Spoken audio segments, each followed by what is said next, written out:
Greetings, friends. You may recognize the man next to me, Matt Arrett, the man that I consider the greatest professional historian who may not technically be a professional historian, is back on the program.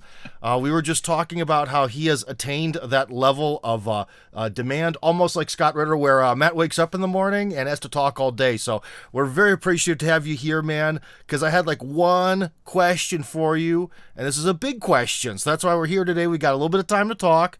And I need to hear your opinion, because we were doing like a round table the other day, the Rogue News round table, and you mentioned something that I think is very good for someone who does a channel about things related to Russia. You said that Canada is the eternal wedge between Russia and America finding peace. So, dude, let's kind of just jump right into that, because I think the audience knows who you are, and I think they like you. So what did you mean by this? Let's begin to break down this big statement here, because over all the years, dude, of like, I'm 41. I've never really thought about Canada as being the key problem between Russia and America. Well, that's because Canada is not the key problem. It's the problem is that there is no such thing as Canada. That's the problem. Oh. It's a mythology. So we've been told this mythology that there is such a thing as the sovereign nation state called Canada, which it's its own thing. English speakers, they look kind of like the Americans down south. White people speak English, watch The Simpsons. Yeah. And but they're their own thing, and they make sovereign decisions on their own, looking out for their own sovereign national interests, and that's the way things have been wired, especially since 1867, which is sort of a good jump on point for this particular story that we're going to go through today. And I hope people find this interesting. I know I certainly, even if they don't, I find it interesting, and that's all that matters here. So that's right. Okay. So let's go with. Well, so here's the thing. The problem about Canada is really the British Empire. Canada has always been part of the British Empire. It is British Canada. The head of state of Canada is the sitting monarch, the hereditary power. The prime minister, whoever that might be, has to declare their oath of allegiance when they become a member of the Privy Council, which everybody in the cabinet and shadow cabinet, the opposition, has to pledge allegiance to. Is the Privy Council, which involves maintaining oaths of secrecy. That which is said in Privy Council must remain in Privy Council according to the sort of Chatham House rules. But this has been before even Chatham House was set up as part of the Rhodes Scholarship. And to declare their fealty and loyalty to His or Her Majesty and their hereditary heirs forever and in perpetuity, as good servants must, or as good servants ought to. And people could just go and Google or YouTube Justin Trudeau's Privy Council oath of office, or even his prime minister oath, which is again declares his fealty to the interests of the British and of the monarchy and its hereditary institutions. The official head of state is not the prime minister. Just get that across. It is the crown. It is whichever entity is sitting in the crown, and the governor general is the political manifestation in the colony of Canada of that power, that authority. And in every province of Canada, there is a lieutenant governor, which is sort of like a sub governor general that sits in sort of above the elected legislation component of each individual provincial government, signed with royal consent to whatever rule or judgment is passed. And generally, Canada is such a well-oiled machine that's been honed over generations that there's very little input that needs to be done on the part of the Privy Council or the Governor General from Britain, and that's generally the way it works. Of course, there's a shadow government as well that involves things like the Privy Council office, which is a highly bureaucratized instrument, which was first set up in. It's not just the Privy Council, which has about 400 members. Some private, some Bronfmans are members of the Privy Council. Maurice Strong, the late Maurice Strong, godfather of the Great Reset, was a member of the Canadian Privy Council, as are the many members of Parliament. And not everybody is deployed to who was a member to do work in service all the time. But the reason why they became a member, or why they were inducted, is that at a different point they had a role to play for the empire. that required that they be harnessed, that they be brought into the inner club. The Privy Council office is much bigger. There's tens of thousands of employees in this machine. It works with the Prime Minister's office, and through that, things like the unelected deputy ministers, each one assigned to different members of Parliament, especially in the executive branch, carry out and organize much of the policies of Canada, both domestic and foreign, not really for the interests of Canadians per se, or the interest of Canada as a nation, which is why in the case of the last 60 years, most Canadians have not benefited in any way by the policies of globalization and of their own government, resulting in a destruction of, small and medium enterprises, food production capabilities. Sorry, yeah, go ahead. I just want to say, though, so about this, like, I've heard of the Governor General before, but that could just be because I think he has a crazy official uniform, if I remember correctly, that's very fancy. But as an American, so I've heard of some of this, but with the Privy Council, is that something that they talk about on TV and in school? Or is it kind of like the deep state in America, where you never hear about any of this stuff until school's over and you start getting interested in this as an adult? It's kind of like the deep state. It's something that you might hear about in specialized courses in poli-sci and university. It's something which is thrown about very loosely, but it's really only when you become a member, an employee within the Canadian Public Service, and you've been vetted, that you really get to sit in and appreciate the nerve center of command in the federal government that emanates in as I think the term deep state is a very, very apt comparison. The difference between the American deep state, in my analysis, and the Canadian deep state, of course, is that America actually has in its founding documents and core institutions something which is authentic as a sovereign nation, which broke free of empire, gave a lot of blood and sacrifice over the course of not just 1776 to 83, but really beyond that. There was a continuous fight to preserve and to try to perfect or bring about, actualize is another way of saying this, the principles enshrined within the Declaration of Independence and the Constitution, which were never permitted to properly blossom, and which always had enemies from abroad, from the City of London, but also from within, like Wall Street, as I pointed out in my book series, is a branch of British direction, a British-run fifth column since the 1790s within the heart of the United States itself, working to destroy America from within. But then you also have this other thing called Canada, which, if you get it, like, well, what was Canada before the American Revolution? It was just it was a French colony that had only recently been dominated by the British after the 7 Years' War, when the French lost to the British. And that was sort of the 1763 is sort of a good starting point when the most virulent expression of the British Empire was born in the over the ashes of that international First World War, the 7 Years' War, which was a global war of the first of its kind. And so Britain came out on top. They took the Canadian colony of the French. One thing is, didn't before World War I happen, wasn't the 7 Years' War the bloodiest war in human history? Or am I wrong on that? That's what I read too. I read that too. It was a very nasty war, and again, it was everywhere. So I would believe that. Maybe then only superseded by the Napoleonic Wars. I think those were pretty bad too. Those are like nearly 20 years of ongoing war in Europe, though. Hard to say. I'd be curious. But definitely the 7 Years' War was a bloodbath internationally. The French had a lot of reasons to be angry with the British, who abused them quite a bit. And there was a lot of pro-American sentiment amongst the French colonists of the Americas, who wished very much to take part in the signing of the Declaration of Independence, which is why Ben Franklin was even up here for about 4 weeks in April to May of 1776 to organize and persuade a Canadian delegation of French Quebecois to go down and be the 14th colony to co-sign and be a part of the Continental Congress in preparation for the War of Independence.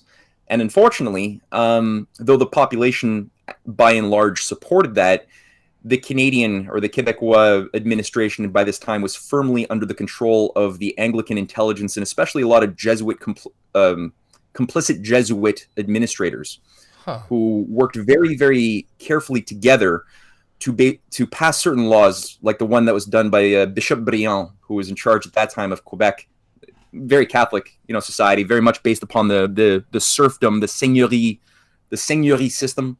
Mm-hmm. And he passed an edict from the Quebec High Command Church, basically saying that anybody who chooses to fight with Washington will be excommunicated and thus burn in hellfire forever. Which Oh. unfortunately that dissuaded the vast majority of the Quebec farmers from picking up arms and fighting. And Ben Franklin left a little bit demoralized. That was one of his few failures in life, was not persuading Canada, and underestimating the level of corruption of the elite of Canada, and also the underestimating too the level of illiteracy. That was a problem where the English-speaking American colonists had a different cultural vibe, where you had what was known as the Latin farmer, right? They could read Latin, they could read the Bible, they could read the classics. Yeah. By and large, literacy is very high in America. So the ability to read like Thomas Paine's Common Sense in the Americas was very high. They were propagandizable in a way. Very propaganda, yeah, for good or for bad. Propaganda. In the case of Ben Franklin's networks, it was very good that they were able to read about higher philosophical concepts and think about things like, well, why should I die for a concept like liberty and risk my family's security against the biggest empire in the world?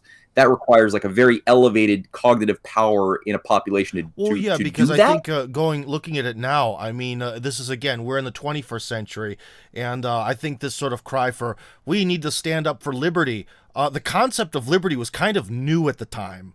You know what I mean? Yeah. It was not like you would just throw that word out there and the average person would be like, oh, yeah, you mean the freedom from aspects of government repression and the society based on the individual. Oh, that. Yeah, okay. Like, they didn't really... Yeah, it's so much that higher wasn't than worked that. out yet. But the appreciation was so much more philosophically deep. I mean, when you think about the quality of mind power of the generation, especially of those who led in the organization, which was not about tea, it was not about not paying taxes without representation. These are mythologies that have been cooked up to diminish what was actually behind the planning that went into the American Revolution, which took generations. It was, decades and decades of planning and organizing had to go into preparing the groundwork culturally and politically for something like the American Revolution to even be possible. Benjamin Franklin played a key role in that, and it had nothing to do with my personal liberty to be left alone or not pay taxes or something. That was not it at all. It was something so much higher and much more noble. And the problem with the Quebec farmers is that because of the traditions of the feudal systems of France that were still what was shaping the administration of French Quebec, French Canada, there was a disencouragement of the plebes to access literacy, and so they couldn't read the propaganda. They couldn't read the appeals by the Continental Congress to defend the liberty of your great grandchildren. Is this like a cultural legacy thing, or were they actually still under serfdom in Quebec? Oh yeah, you had a seigneurie system. It was a landlord, and the serfs lived on the seigneurie. It's essentially what it was. And in the case of France, there was a breakaway. There was more of a fight amongst an intellectual and industrial class. In the case of France, after the 30 Years' War that ended in 1648, there was a different sort of trajectory that was brought about to undermine the encrusted oligarchical power structures that had seen and tried to maintain the feudal system of human beings as cattle. And instead, these groupings around people like Jean-Baptiste Colbert, the finance minister, or Jules Mazarin, the orchestrator of the Peace of Westphalia, that set about that created the basis of the modern sovereign nation-state system, instead said, no, let's actually treat human beings like they have minds. Let's provide mass education for the young, for people to get specialized training and build canals, build mills and other things that would increase the industrial production of society, or things like the Academy of Science. Let's actually create academies that specialize in the arts and science to cultivate the creative incubators needed to break free of the limits to growth. That was something that you had captured in the old France, but in the new France here in North America, that didn't quite take hold so much. Yeah, and it was far away, it was isolated, probably not enough people, really.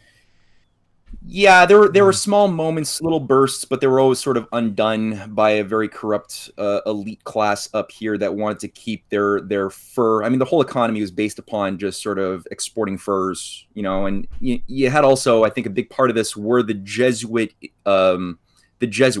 Yeah. which played a big role in the evolution of Canada from the 17th century, when they really began setting themselves up, utilizing synthetic pseudo-Christian cults to brainwash local native tribes and use and weaponize them in various ways throughout the entire 18th century, before the American Revolution even. And they interfaced very closely with a very big area, which most Canadians don't even know its history, but it's such a big part of our continental experience, which we should really know more about. It is Rupert's Land, or otherwise known as the Hudson Bay Company, which was, up until it was purchased by Britain and made part of the Canadian sort of official land, the Hudson Bay Company territory was, for about 260 years, a private British East India Company branch that controlled about 80% of the territory of today's Canada. Huge. All of the Arctic, all of, not just Hudson's Bay, but all the way up to Alaska. Yeah. Everything that is the territories, everything that is the Manitoba, Saskatchewan, Alberta, was all Hudson Bay territory. And it was administered, again, by British intelligence, British colonial officials who worked very closely with Jesuits. There's a high degree of infiltration, and not in infiltration, but enmeshment, let's just say that, as far as maintaining a global system of controls on behalf of an oligarchical elite of hereditary powers, that some of them find themselves in Britain, some in Italy and Venice, some in France. But while they have certain rivalries expressing themselves in these little, territorial battles in the 7 Years' War, or in the Napoleonic Wars, or later on in World War I or II, they have a common set of agreements that there's certain rules that have to always be maintained, that they will work together on, which involves principally destroying this quality of creative expression that sometimes appears within their slave cattle class of talking cows, that get ideas that make them unmanageable and make them more creative, both politically as well as scientifically and artistically, that make them more believe in the stupid idea that they're made in the image of a creator and thus have inalienable rights, which you can't let that crazy stuff get spread too much. So they'll work together to crush that. Counter argument. It's kind of interesting. Why go with that strategy? Because I've always sort of wondered why the British in their empire, why they did so little to make people try to be endeared towards it. For example, as someone who lives in Russia, when you start in 1991, America comes into Russia, and whether they were doing good things or bad things doesn't matter. It made it seem like America was the savior. America was the golden key to the gateway of heaven. It is the best thing ever. Whereas it seems like the British throughout their empire didn't really do that much of it. They didn't really try to make the populace particularly like it. They just tried to sort of sabotage and make everyone infight with each other. Why no marketing? Or is that just a mystery of history? No, dude, Tim, that's such a good point, because honestly, if it's like there's this concept in China, in Chinese civilization, that's tied to this Confucian idea of the mandate of heaven. Yeah. And that an emperor has the right and the authority to be an emperor to the degree that he adheres and obeys the principles of the heavens, right? Yeah. And so to the degree that you obey and you provide for the general welfare in your empire, you have earned the consent of the governed, and you have thus earned the authority of being an emperor. Yeah, and so I think conversely, that if would you be screw up too much, you're done. And Mencius, the disciple of Confucius, is very clear on that the people have the right to overthrow their emperor if he betrays the mandate of heaven and institute for themselves newer and better forms of government that actually abide by the mandate of heaven. Yeah, that's Mencius. Sounds a lot like Thomas Jefferson, but it's Mencius, which is why Benjamin Franklin was actually translating Confucius's Analects into the American colonies back in the 1739 period through his printing press. Yeah. And Benjamin Franklin was a student of Confucius, and he called himself, when asked, what inspires you? He says, I try to walk in the footsteps of Jesus, Socrates, and Confucius. No That's kidding. in his own in his own writings, as he says, was what motivated him. And he even made the argument that America should be a meritocracy based upon the best principles of the Chinese administration. That is a meritocracy. Well, yeah, that's what You should. Confucius tried to lay out, is this system with the examinations and having to, for bureaucrats to prove that they have this deeper knowledge, is some sort of I don't know, stepping stone pathway to getting to the top of the bureaucratic hierarchy. Basically, you might be corrupt, but at least you're not an idiot if you're near the top of the pyramid. You have to have some intellectual competence, and everything can be corrupted. Yeah. But the good thing about it is that you have to demonstrate some competent know-how. And in the best of times, the Confucian classics, which have always been at the heart of the meritocratic systems of China over every successive dynasty, have been based upon a focus on not only respecting and reappreciating the traditions of the best classics, the poetry, the philosophical concepts in the five classics, but then also composing. Actually, do you have the ability to utilize the principles of poetic dynamics of the Chinese system, and compose and create your own concepts, which is a fun aspect to this. Is that why they made us write essays in American school for 12 years in a row, endlessly? I think that was a bit of maybe a weak bastardized failure of it, maybe. Maybe they're trying for it to fall short. I don't know. But all that to say, this was the case of the Hudson Bay Company. So Canada failed to accept that moral challenge. And that's I got a whole book on that called The Untold History of Canada. And so instead, we stayed under a policy of bribery. Not only was it threats to excommunicate, but also the other thing was a little bit of like a carrot with the stick. The carrot was Britain said to the French that, look, if you stay loyal to the crown, we will reward you by granting you certain localized, autonomous legislative control over your religious and domestic, local, very local political administration, who's going to pick up the garbage type stuff. And we won't force Protestantism or Anglicanism, I should say. We won't force that on you. You can keep Catholicism. Okay. So there were little bribes like that were granted. And it was called, the policy was en fur râpé, which literally meant the wrap in fur wrapped policy, which means it's the warm blanket thing. So just stay with the mother. We'll wrap you in a blanket.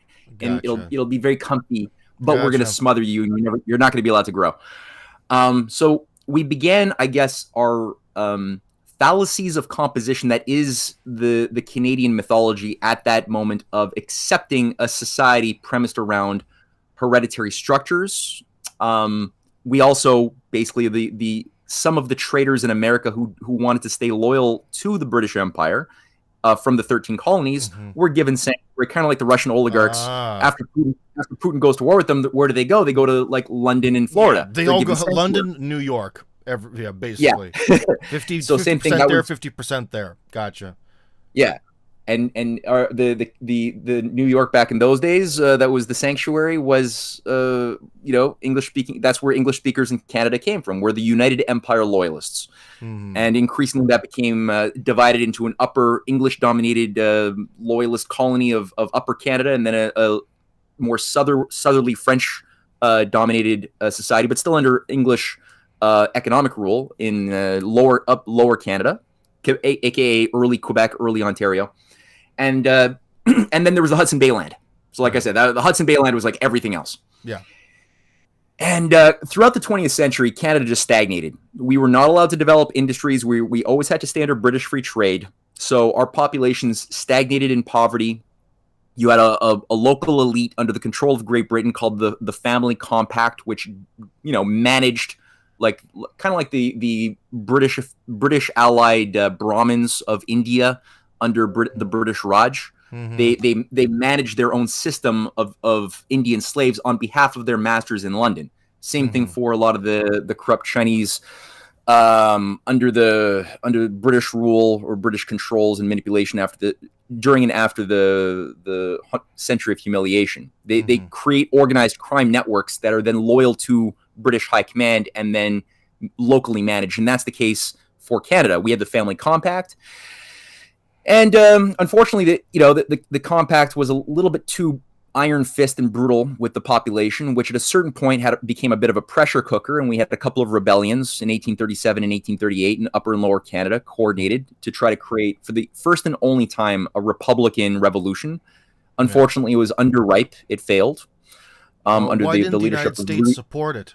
Or they didn't have the because the United resources States back didn't then? have the United States at that time, unfortunately, in 1837-38, was under the control of a British traitor in the form first of Aaron Burr. Aaron Burr was the guy who killed Hamilton, who tried to break up the United States on four different occasions. I was going to say, I was a little confused when you said Aaron Burr. I was like, wait, what? But he's going to come into the story. So after he comes back after 5 years living in Jeremy Bentham's house, doing prostitutes and opium for 5 years, saying it's the best time of his life, he comes back and reconstructs his political machine. This is the guy who was the former vice president who tried to kill Jefferson in a coup d'etat in 1807, which is why he left America for 5 years to begin with, to avoid arrest. Yeah. He's the guy who sets up Wall Street by setting up the first Bank of Manhattan. He's the guy who kills Hamilton, and his political machine is huge. Mm-hmm. And so one of the key figures, or two of the key figures, is his personal lawyer, a guy named Martin Van Buren, and another guy who became an American folk hero, but who was one of his key collaborators, out of whose house or mansion in Virginia he used as his base of operations to try to break up the Union in 1807, Andrew Jackson. So Andrew Jackson and Andrew Jackson and Van Buren both become successive presidents after John Quincy Adams. And in 1837 and 38, federal laws are passed in the United States that make it illegal for any American to assist in the Republican Revolution in Canada. There's a few who do try, many get arrested in America, but that support that they desperately needed of a patriotic, nationalistic America that understood its natural enemies of the British was not there anymore. That might have been there with John Quincy Adams previously, but John Quincy Adams, suspicious legal package to pass. That is interesting. Yeah. Well, yeah, but they were in the middle of self-sabotaging America from within as well. At that same time in 1837 was the year that the Second National Bank was destroyed. Mm-hmm. All of the national development projects that were being built up in the 1820s and 30s under the driving force of the national banking structure, which was not a Federal Reserve or proto-Federal Reserve the way the mythologists have created. This was the driving force that provided low-interest, long-term loans for industries, small and medium enterprises, and most importantly, things like the Erie Canal, the rail and roads and water projects and other things. There were so many things being built up that allowed America, under this particular system of national banking, to quadruple its population when Canada was stagnant. It did it not just in quantity, but also in terms of qualitative rates of increase of the productive powers of labor through industrial development, the leaping over limits to growth, the encouraging of new discoveries and their application in new technologies. That was the driving incubator of creativity. And Burr destroyed that from within. He seized everything up. He got rid of all or most of the protective tariffs that opened the door to the British dumping of cheap goods that destroyed local manufacturing. He opened the door with that to pure speculation because now the free markets were deciding what was value, which was basically the hedonistic impulses of people wanting to buy low and sell dear, which was not tied to reality. Mm-hmm. And with that became a speculative wanderlust where the biggest bubbles that had ever been seen were quickly built up and popped, creating the bank panics of 1837-38. And during this whole time, Andrew Jackson was also assigned to destroy the native communities by extracting the Cherokee. What I was going to say. Jackson became sort of, as a sort of a counter-argument, he sort of was associated with, perhaps you could say, expansionism. He could be like Ivan IV if Ivan IV just murdered everyone. That's one of the problems, because that's one of the funny things living here is how, boy, every, speaking of that British methodology, every history book about Russia that's been written by Americans always makes Ivan IV out to be an Andrew Jackson-like figure when the actual reality of things was quite the opposite. But anyways, he was a successful expansionist. Isn't that good for America, Matt? Well, there's a lot. It goes back to the mandate of heaven, Tim. So the mandate of heaven is what is always our go-to point, right? In the English or the Western lexicon, one might call this the natural law concept. So if you do something, like in the case, people say, okay, is America's an empire? if Canada were to have joined America, would that have not made Canada back, in 1776, a colony of the American Empire? Well, at the time, No, I don't it would think not so. have. No. No, I wouldn't. No, I wouldn't. But I but think if it it would have come happened, in on equal footing, because people forget that the original 13 colonies were not exactly the economic titan that America was in the 20th century. I mean, especially when exactly. you're like Georgia was a prison colony, and oh gosh, what was it? Maryland was mostly full of Catholics just because they need to shove them somewhere. I mean, this is a completely different reality. And I think Totally different Canada reality. might have And actually so been, if Canada as a whole of what we consider Canada today became the 14th colony, it would have been the big dog, maybe even too big. The other colonies might have been like, we might need to break you up, pal. yeah.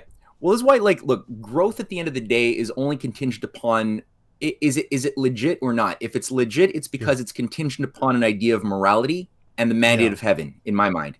So if you want to go and suppress the weak or impose your will onto the weak or enslave those who you think are lesser than you, if that's in your heart as a motive driver of a policy of growth, no, you're going to lose the mandate of heaven. You're going to ultimately create the seeds of your own eventual self-destruction down the line, because you're going to build up a lot of resentment. You're going to build up a lot of fallacies in your own system that will then collapse. It'll be a weak foundation.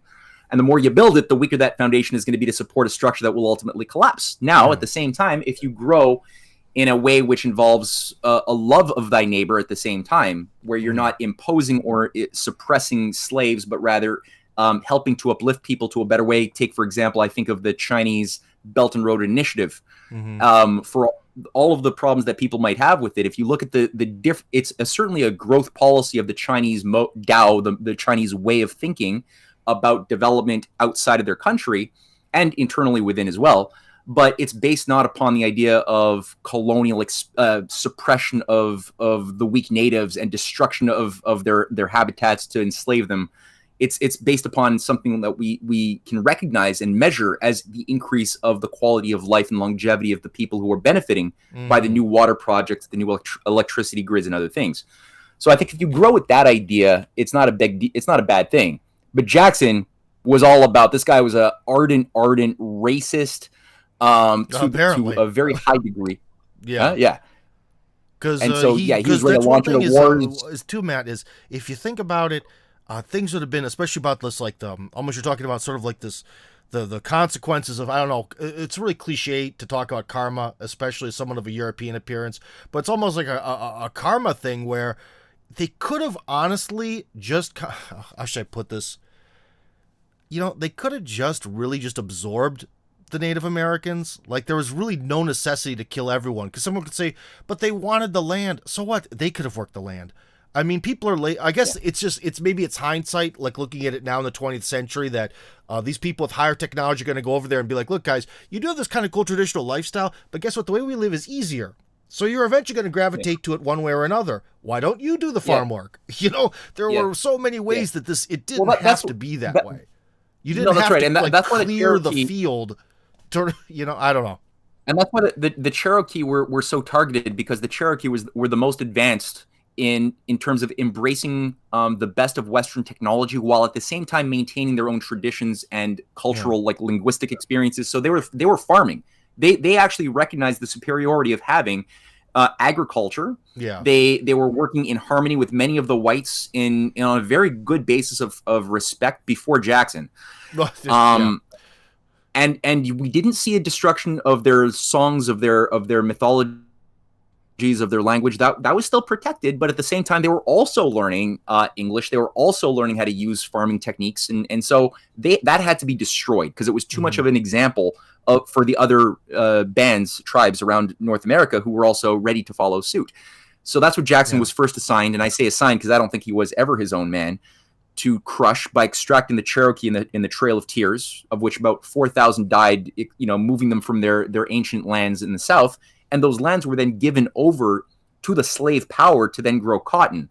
And up between Jackson's administration, where there were 2 million black slaves in America, they might have illegalized the import of new slaves from Africa, but at the same time, that population grew to 4 million, doubled within 25 years by 1860 when the Civil War broke out. So they were breeding these humans like cattle over land that was formerly under the control and ownership of natives, right? And so that was a bad version of Manifest Destiny. They did that through the conquest and the destruction of Republican movements in Mexico. That later on, Hawaii got a taste of what this policy was. So you've got, but there's two different variations of the Manifest Destiny. I just pointed out the one good version of the Chinese Manifest Destiny, which is Go West. Go West, young man in China. That's what you see right now at the Belt and Road Initiative. And under the best of times, that exact same principle and philosophical view animated the best of the westward expansion movement in America. The worst of it was the racist Jacksonian slave-loving versions, which is the only one we're taught today. So when the students today are whether they're in Canada or whether they're in the United States, being trained by Soros-funded education systems to learn how to hate America properly, as they should, they're only given that one-dimensional evil variant of Manifest Destiny that they're told rightfully they should hate, but they're not told about the other legit version that was under the mandate of heaven. So all that to say, this gets us to our current story, because the question is really, why is Canada a wedge historically between U.S., Russia, and French? My job as the host. I'm the one who's supposed to keep you on track. Now you're keeping yourself on track. You're making my job too easy. Sorry, man. I'm sorry. It's okay. It's okay. I just wanted to point one thing also to it is, if you also look at a map of sort of the way the population of the United States has wound up, even after the more brutal Manifest Destiny, the sort of interior is a lot more empty than all the edges. So in a lot of ways, it's the real tragedy of what happened to Native Americans, because if they just would have populated the edges, what they were going to what happened anyways, they could have just left them in the middle. All those states, the flyover states, they probably could have just left everyone where they were, and nothing fundamentally would have changed. No, I mean, I think you really did need to work with the philosophy of integrating, but not necessarily. The word assimilation gets very Borg-like. I don't mean completely left them alone. I meant left them living. I mean, if you think about it, like, okay, if Oklahoma would have been sort of just left, and maybe some of the bureaucracy, some of the constitutional rights come in, some of this, that, and the other, the technology eventually grabs hold of people, again, it could have been done in a friendly way, but anyways, now we'll do my job. And okay, so here we go. I'm starting to see. Yeah, there's more organic way to do it. And wait, but before we do that, actually, because you made a point, the Andrew Jackson thing, you got to keep in mind, what did he do? He didn't just move them out of the South. He then created through the Native American or the Indian Removal Act, he created the reservation system. So the very reservation system that has rewarded and put the First Nations peoples into these allocated zones and punish them if they want to leave, because now you don't get your tax incentives or anything else if you leave that allocated zone for you. It's kind of like an invisible concentration camp in many ways, with no economic opportunities, but a lot of access to narcotics and other things that are made very abundant and easy to access as part of an intentional social engineering policy to keep these people in a state of, I mean, it's a genocide policy against the natives that never went away, but it masquerades under this virtuous... Having met people who did volunteer work at Indian reservations, they confirm everything you're saying. Yeah, and it's bad in Canada. I mean, same thing was done in Canada, and this gets us, at the question of, like, okay, so the good Manifest Destiny was, look at what a big moral fight in America was obviously the British. Would America be able to survive the British instigated Civil War, which is never taught the way I just said it? So the way I just said it,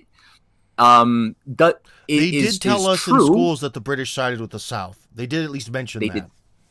Yeah, but they didn't say to what degree. Because when you actually look at what degree, not only was this thing cultivated over the course of many, many years, it took a long time to plan out. And the British always knew that this was the Achilles heel of America, the unresolved issue of the incongruity of the ideals of the Declaration of Independence, that all men are created equal, and the reality of the addiction to slave labor for much of the states, for many of the states. The British always knew that they could capitalize and work that weak spot to the point of a breaking point. And they tried that on at least 4 other occasions before the final war, or the war finally was able to be induced in 1860.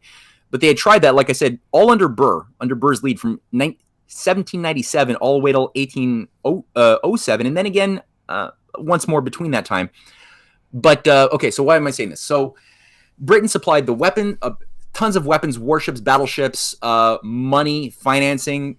They bought 80% of the cotton that was being produced by the Confederate South, the Oh, well, there you slave go. power. 80% of that was being bought for the textile industry in London and Manchester, which itself was the global monopoly on textiles because they had destroyed that in India earlier, and they got India instead to make up for that lost revenue by producing opium, which then the British oversaw, that made sure that would go to China to keep the Chinese dragon subdued and destroyed and corrupt. And this fills in that gap in the school books, because even as a teenager, I noticed that they taught us that, like, okay, well, the South lost the war because they had no industrial capacity. But then in the next paragraph, they say the American Civil War was the first truly industrial war. Then you're like, how did they last 4 years in the first truly industrial war with zero heavy industry? Oh, exactly. Now we know.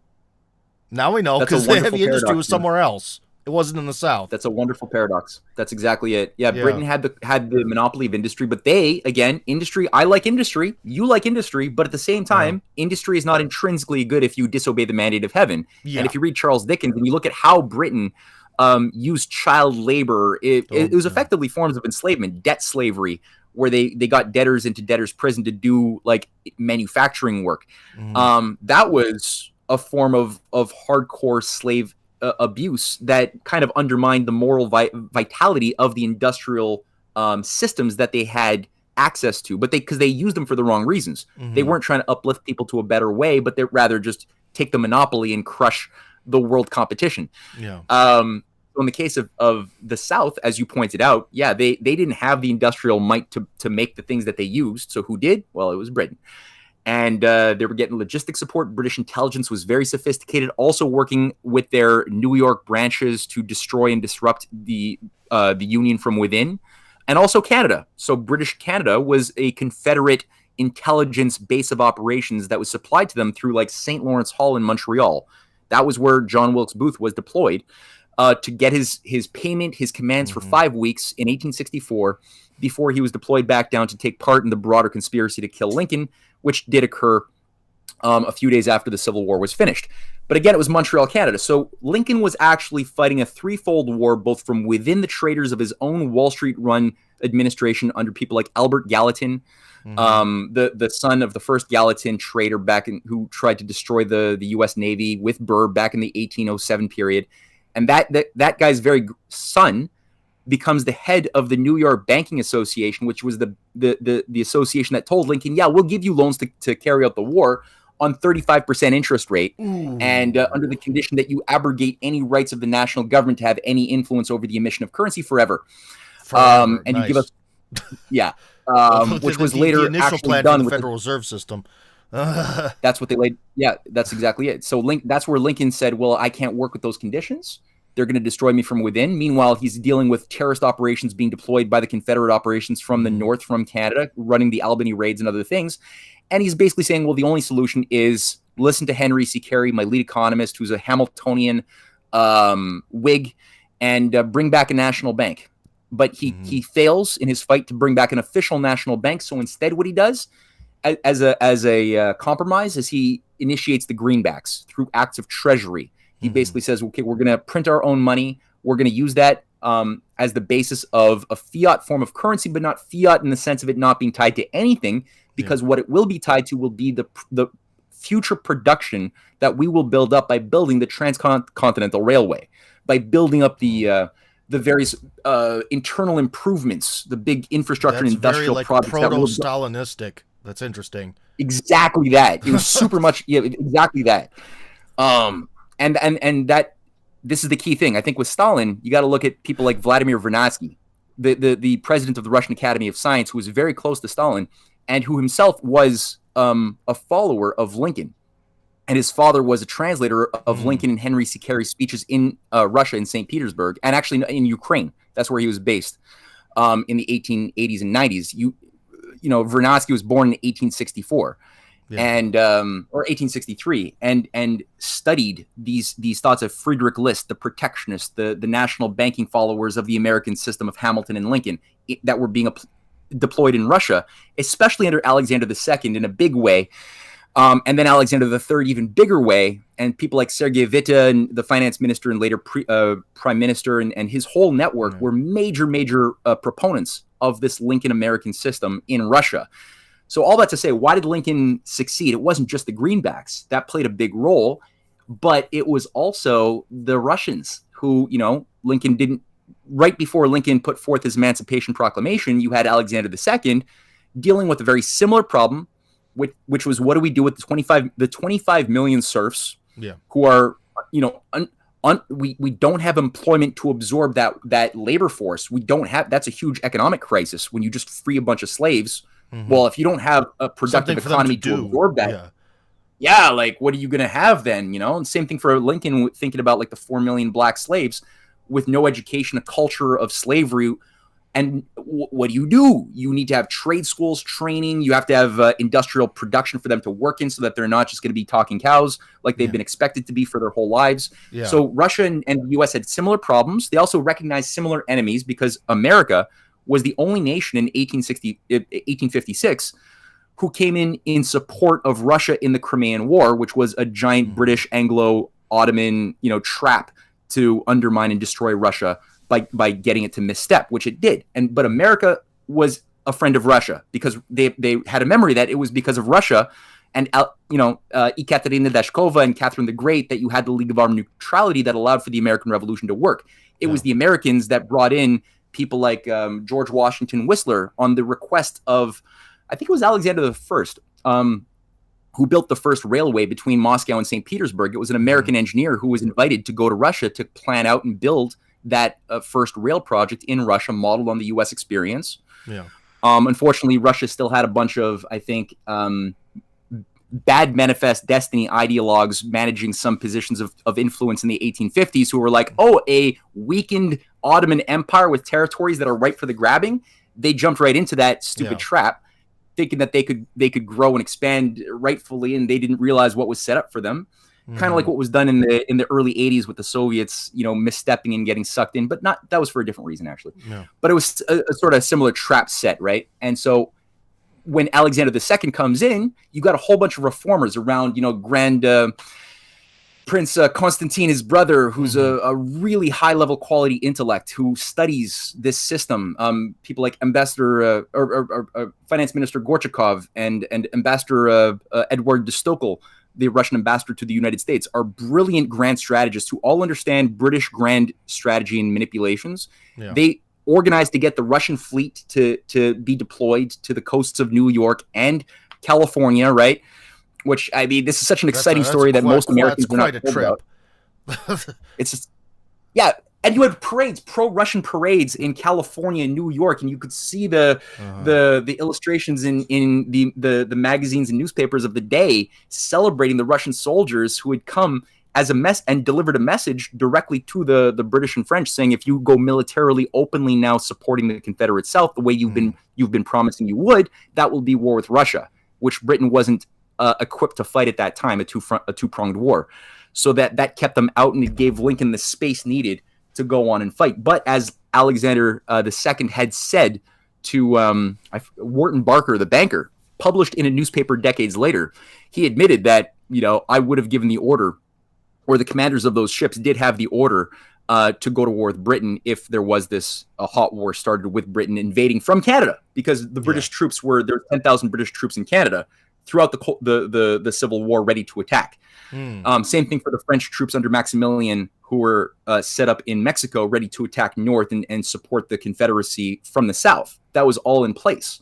So it wasn't looking good. It was a bit of a miracle. The scale of the Civil War, I mean, 10,000 troops is not few, but was that really enough to be that much of a game changer, or is it the fact that they'd be coming sort of from behind? 10,000 seems awfully... It was that they were coming from behind. They didn't have any defensives significantly in the north. Nothing up there, yeah. And it would have been probably part of a first wave, so a first front of attack, while the British brought more of their ships in from the old the old world. So it would have been part of a multi-wave attack process. So all that to say, what was Canada? Canada in this process, something bugged me. Here's one of the key paradoxes of Canada was that our Constitution might have been it was approved by in London. Yeah. By the crown Bad in sign. 1867. Russia's And it was constitution was made. approved by American advisors, so I feel your pain. Ah, that's funny. Yeah, so that was 1867, but it was drafted in 1864 in Charlottetown Oh. on the Maritimes. Oh. So I'm like, why was it that it was drafted in the course of the Civil War in the United States? The Canadian founding fathers are those who are drafting it. But unlike the American founding fathers who are actually like risking their lives, the Canadian founding fathers are just having a champagne-soaked orgy for about a month drafting this thing. And it's known to be the biggest consumption in the 19th century of champagne and prostitutes in one location over the course of a 30-day period. Which then drafts this thing that pretty much enshrines, as people would read, no Canadian really knows, or every American kind of has an idea of their constitution and the preamble. Yeah. You know, we the people of the United States in order to form a more perfect union hereby. So you can generally, have a pretty good idea. Even Canadians knew generally what this is. Mm-hmm. Ask a Canadian what the Canadian Constitution says in its preamble, and I guarantee you, unless they're specialized, they will not have a clue. They don't know. Yeah. And I'll tell you why. It's because if you read the damn thing, it says so on the first page that we are formed in order to preserve the interests of the British Empire. Not any other reason but that. And then if you keep on reading the different articles in the charter, the what's called the British North America Act that confederates the four somewhat independent, upper lower Canada, 2 maritime colonies. And then there's this other thing called British Columbia as its own colony, separated by this private region called the Hudson Bay land, the Hudson Bay Company land. So that's its own thing. So the thing that also it stipulates is that our government will be centered upon the control of a privy council, a governor general, and it enshrines the deep state within the Constitution, within the structures. And then the democratic branch aspects are a very outward limited form, more just for an opiate for the masses. Whereas, then this again gets at the original question earlier on in this discussion with you, was that in the U.S. case, there's something authentic in the core of the U.S., but then the deep state is like an appendage add-on, corrupting it from the outside. Whereas in America's case, the deep state is built into it from the get-go, and then anything good is kind of like. Well, you meant in Canada's case, it's on the inside. In Canada's, in Canada's case, it's in the core, So Russia saves the U.S. in 1863. After Lincoln dies, again, carried out and directed from British Canada. And there's a book called City of Secrets, which I go through in volume 1 of my Clash of the Two Americas in depth, which proves this case completely. After this, the Russians, so there's two things. One, you've got the Republican movement in Canada, which is pro-Lincoln.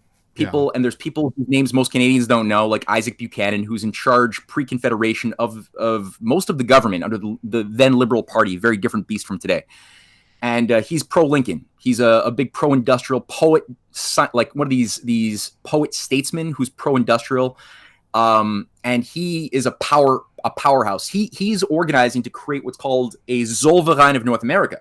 That's got the name from what Germany was doing under Friedrich List, who took the Hamiltonian policy of consolidating the different diverse independent states of the early Americas under a union with a federalized credit, a new unified currency, one bank, and also a protective tariff to protect from foreign manipulation economically. So that's what was done in Germany to great success, which allowed Germany to become a real industrial challenger to Britain's hegemony. And this is what was then being proposed by the better Lincoln Americans and Isaac Buchanan and his Canadian industrialists. His policy was either Canada becomes an independent republic or we join America, but whatever, we just can't be we can't be a toy of the British anymore. But there was a little bit of a coup. He was ousted in 1864. His enemies took power in Canada. They're the ones who then set the stage for the drafting of the British North America Act. And as I point out, I think it's a useful way to think about this. The British had 2 anti-Republican North American projects to destroy America destroy the United States experiment from America. One was a Southern Confederacy, which failed. The other one was a Northern Confederacy, which worked. The Southern Confederacy failed. The Northern Confederacy worked. I got to restate that because people forget what this means. That's why Canada was a confederation, is a confederacy. And so part of that was then, how do you keep, because Britain is getting weak. They don't have the economic incentive to persuade their colonists separated by half the globe in Canada to stay with them. So they got this political structures. They got some elites in place who are traitors, but the people still kind of have their hearts pro Lincoln. That's the case of most Canadians, and a lot of the industrial class too recognize that America in the South is where the spirit of the love of progress is emanating, and they wanted to be a part of that process. So how do you crush that? Well, part of it was, we need to centralize and unify the whole upper part of the continent, because it was only a question of when the U.S. under Ben Franklin in Washington had set up the Continental Congress, not the Congress of the 13 colonies. The idea was to always kick out the hereditary oligarchical structures, which had dominated different parts, French, Spanish, British. Russia didn't have too much interest. They had a little bit of Fort Roos and a little bit of Alaska, but they didn't have too much enmeshed in North America. And but anyway, it was more the French, the Spanish, and the British that had to be kicked out to create a new type of order. And it was, so the idea of the Continental Congress was being discussed once more with the victory of Lincoln. And the appreciation of Russia was very, very high in the hearts and minds of everybody in America and a lot of Canadians. So how to get all of that northern part separating the newly purchased Alaska, which the Russians under Stokely and William Seward, Lincoln's Secretary of State, who got stabbed like 18 times the night that Lincoln was killed. People forget that there was an attempt to kill his Secretary of State. Yeah. And luckily, the story of Seward was that he had just gotten pushed under a horse and carriage. And so like half the bones in his body were broken, and he was like in like total plaster cast and metal everywhere. And that night when the assassin came in with his knife, he couldn't get any vital organs because the guy's like in the cast. Acid saved him. And then Seward's son came in and fought with the assassin, and the guy jumped out a window. But Seward was badass, and it took him like a couple of months to finally like get back in the job. And he immediately went to work with his buddies in Russia to initiate the secret diplomacy around first sailing Alaska, which they called Seward's Folly, because they're like, it's so cold. You just spent $7 million on like cold wasteland and no vision, right? But the idea was to then extend Lincoln's Transcontinental Railway, which it was begun in 1863. Yeah.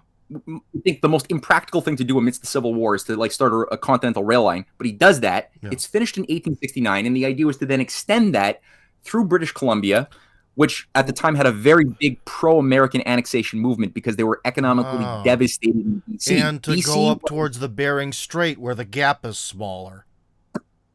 Yeah, exactly. And they were already in discussion. Seward was already in discussion with his Russian counterparts on building a telegraph line first, followed by a rail connection through the Bering Strait into Eurasia, where they were already setting the groundwork for what was later to be known as the Trans-Siberian Railway, which was done with the help of American expertise. You had like American economists and engineers were up there working with their Russian friends, co-building this thing. That all of the rail cars that moved along the Trans-Siberian Railway when it was finally finished in 1905 were all built in Philadelphia. They were all part of the Baldwin Philadelphia locomotive industry that produced all of the rail cars, all of the rails, the actual like it was and Russia was very quickly adopting an industrial ironworks and manufacturing built upon the U.S. model with the use of protectionism. For example, Dmitry Mendeleev, right? The beautiful scientist of Russia, the one of the greatest Russian minds in history, who is the mentor of Vernadsky. This guy, not only is he discovering the harmonic law of the periodic table of chemistry, but then he's also leading the Russian delegation in 1876 to Philadelphia, where they're celebrating the centennial exhibition. And so Mendeleev is spending months in America studying the American system of industrial growth. How was America able to, within 1 century, do what they did, recover from the Civil War, outproduce Britain in almost everything qualitative? And he is assigned to work with Count Sergei Witte, and Mendeleev is the chairman of the Committee on the Protective Tariff Against British Free Trade in Russia, overseeing the use of protective tariffs to favor and stimulate the development of local agro-industrial growth in Russia. Yeah. And also charting out the different mining potentials within the Russian Arctic far north, which is always recognized, like that's Russia's manifest destiny, is the go east, which is what Putin has tried to revive with a bit of resistance from some forces within Russia that I don't... Some delightful people whose numbers are slowly, but unfortunately very slowly dwindling. Yeah, but it's the right trajectory down for them. Yeah. But so that's like, again, what Mendeleev and Witte were doing, and the idea was to always connect that through Vladivostok all the way up into Siberia, into the Bering Straits. And there's maps.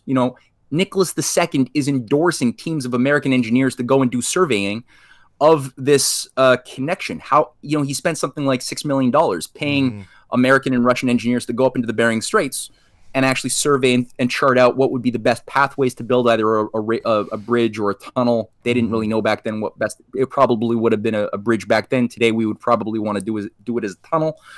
But so how did this fail?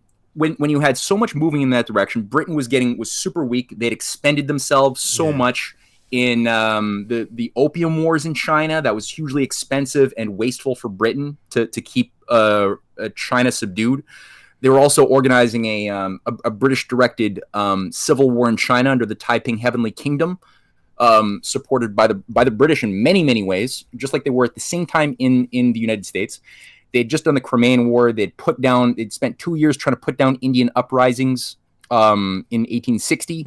So the world was kind of waking up very quickly to the evil and the true nature of the British Empire and to the superiority of this other way, this other Tao of doing political economy, centered around win-win cooperation, finding points of creating value instead of just consuming, right? All of this stuff. Yeah. And Canada was like I said, so you had a huge annexation movement in the colony of British Columbia, separated by like 3,000 kilometers away from the other British colonies of Upper Canada, Toronto, by this private land of just extraction, Hudson Bay. They all wanted to join America, and they had a lot of support from Ulysses S. Grant to make this happen.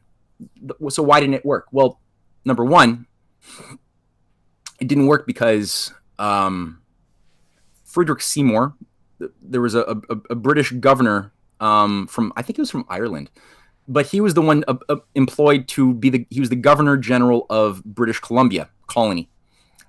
He was actually a good guy, and he was defending the annexation movement and giving them as much space as they needed to negotiate with the Americans to start working to become another state of America.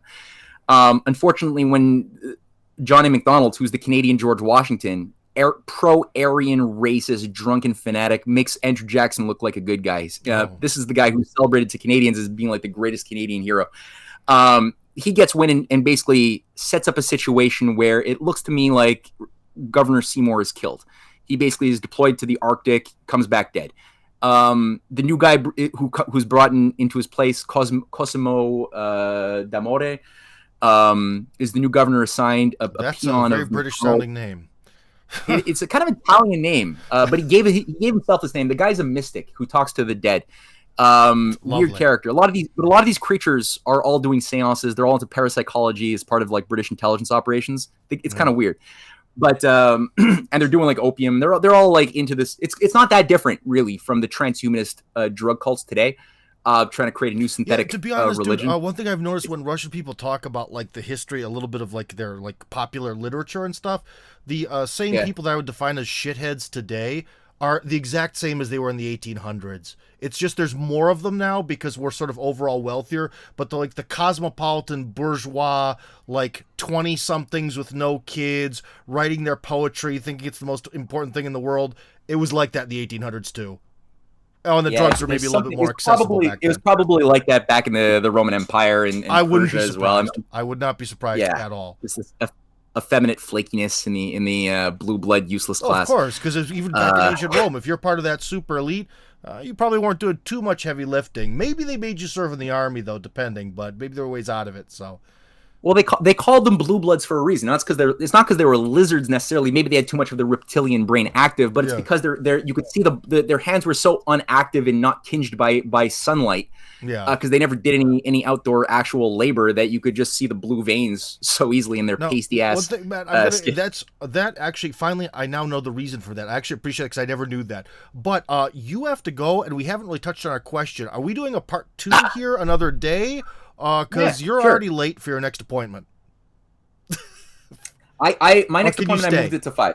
What? I moved it to 5. Oh my goodness. So guess what, guys? We're going to do part 2 with Matt starting right now.